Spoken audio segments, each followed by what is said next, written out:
ఏటో షాపులన్నీ మూసున్నాయి. ఇది నమ్మ జీవితం. పెట్రోల్ బొక్క అయిపోతుంది తప్ప ఎక్కడ షాపులు తీయలేదా?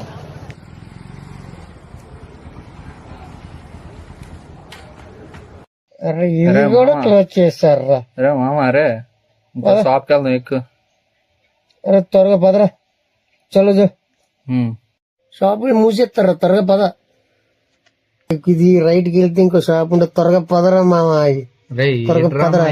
లెఫ్ట్ అంతా రైట్ అంతా ఎక్కడికి తీసుకెళ్తున్నావు రే? సప్లిమెంట్ తొందరగా చూసుకుంటాను. అచ్చా, వీళ్ళు ఎక్కడ ఉన్నారు? వీళ్ళు టైం చూస్తే 2 అవుతుంది. 2:03 ఇది బీర్ అయిపోయిందిరా. మామ వాళ్ళకి ఒకసారి ఫోన్ చేయ మామ, నా ఫోన్ పోయింది. ఫోన్ బ్యాలెన్స్ అయిపోయిందిరా. అవునా? నా దగ్గర ఫోన్ లేదు. అచ్చారా, ఎక్కడ ఉన్నారా? ఎప్పుడు వస్తారా?